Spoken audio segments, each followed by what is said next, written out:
నమస్తే, welcome to our channel. ప్రస్తుతం మనతో పాటు ఉన్నారు డాక్టర్ భరద్వాజ్ గారు. సార్తో మాట్లాడి ఈరోజు హెల్త్ పరంగా మరికొన్ని అప్డేట్స్ అడిగి తెలుసుకుందాం. నమస్తే సార్. నమస్తే అండి. సార్, బ్లడ్ ప్రెషర్ ఎక్కువగా ఉన్నప్పుడు సాధారణంగా మనము టాబ్లెట్స్ అనేవి ఎక్కువ వాడుతూ ఉంటాం. సో వైటమిన్స్కి కావచ్చు, దీనికి రిలేటబుల్ ఏవైతే కావాలో ఆ టాబ్లెట్స్ అనేవి క్యాప్సూల్స్ రూపంలో తీసుకుంటూ ఉంటారు. బట్ అలా కాకుండా మనం న్యాచురల్గా దొరికే వాటితో దీన్ని కవర్ చేసుకోవచ్చు అంటారా? బ్లడ్ ప్రెషర్ అనేది చాలా మందికి అపోహ ఉంటుంది. ఏంటంటే ఒక్కసారి బ్లడ్ ప్రెషర్ వస్తే జీవితాంతం మందులు వాడాల్సిందే, లేకపోతే షుగర్ వస్తే జీవితాంతం మందులు వాడాల్సిందే, థైరాయిడ్ వస్తే జీవితాంతం మందులు వాడాల్సిందే అని చాలా అపోహ ఉంటుంది అనమాట.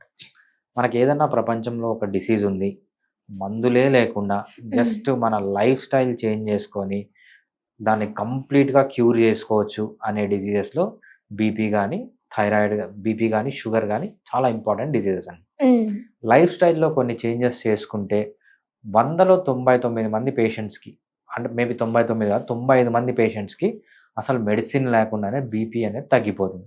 సో అంత ఈజీగా బీపీని క్యూర్ చేసుకోవచ్చు, అసలు మందులే వాడడం అవసరం లేదనమాట. అటువంటి డైట్ కానీ అటువంటి ఎక్సర్సైజ్ కానీ మనకు డెఫినెట్గా ఉన్నాయి. ఓకే, సో ఏమైనా మంచి టిప్స్ అంటే మన వాళ్ళ కోసం ఏ విధంగా ఇంట్లోనే ఉండి కేర్ తీసుకునే విధంగా? సింపుల్ అండి. మీకు బీపీ ఉంటే మీరు ఫస్ట్ చేయాల్సింది ఏంటంటే, అసలు బీపీ ఎందుకు వస్తుంది, దీనికంటే ముందు అసలు బీపీ ఎందుకు వస్తుంది. సో బీపీ ఎందుకు వస్తుంది అంటే మనకు ఇన్సులిన్ రెసిస్టెన్స్ ఉండడం వల్ల.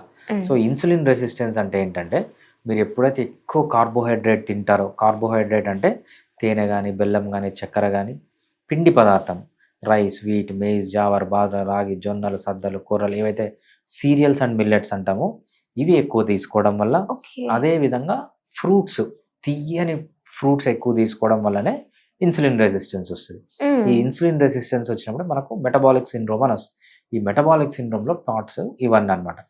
మీరు బీపీ ఇప్పుడు ఎందుకు వచ్చింది అని తెలుసుకున్నప్పుడు ఒక్కొక్క స్టెప్కి వెళ్ళాలి. ఫస్ట్ బీపీ తగ్గించుకోవాలంటే మెయిన్గా చాలామంది వస్తారు పేషెంట్స్, సార్ మాకు బీపీ డిటెక్ట్ అయింది, మాకు ఏమైనా టిప్స్ చెప్పండి అంటారనమాట.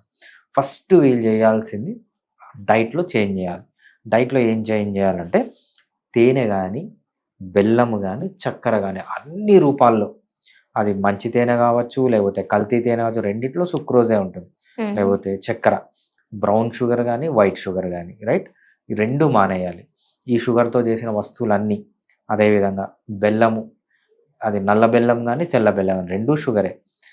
కొంతమందికి ఒక అపోహ ఉంటుంది, చెరుకుతో చేసిన బెల్లం మంచిది కాదు, తాటి బెల్లము, ఈత బెల్లము, టెంకాయ బెల్లం, ఖర్జూర బెల్లం ఇవన్నీ మంచివి. ఇవన్నీ ఒకటే. బెల్లము కానీ తేనె కానీ చక్కెర కానీ ఏవైతే తీపి పదార్థాలు ఉంటాయో అవి వెంటనే స్టాప్ చేయాలి. వీటితో చేసిన అన్ని పదార్థాలు, sweets, chocolates, biscuits, cakes, pastries, జ్యూసులు, అదేవిధంగా కూల్ డ్రింక్స్, ఏవైతే షుగర్ వేసి తయారు చేస్తారో, తేనె వేసి తయారు చేస్తారో, బెల్లం వేసి తయారు చేస్తారో ఫస్ట్ జీరో చేయాలి అవి.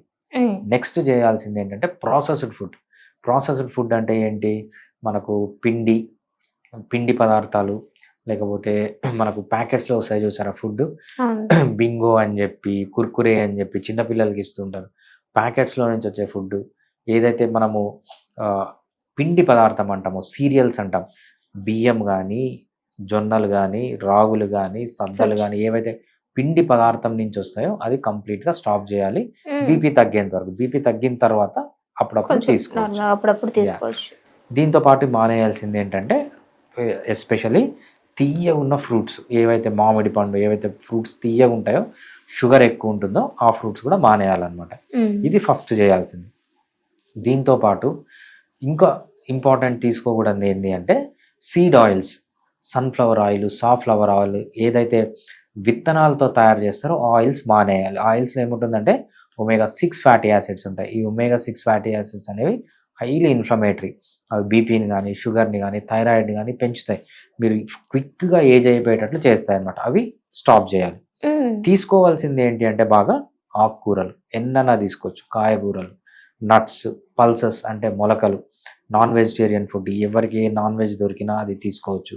దాంతోపాటు మంచిగా బటర్ మిల్క్, పుల్లటి మజ్జిగ తాగొచ్చు.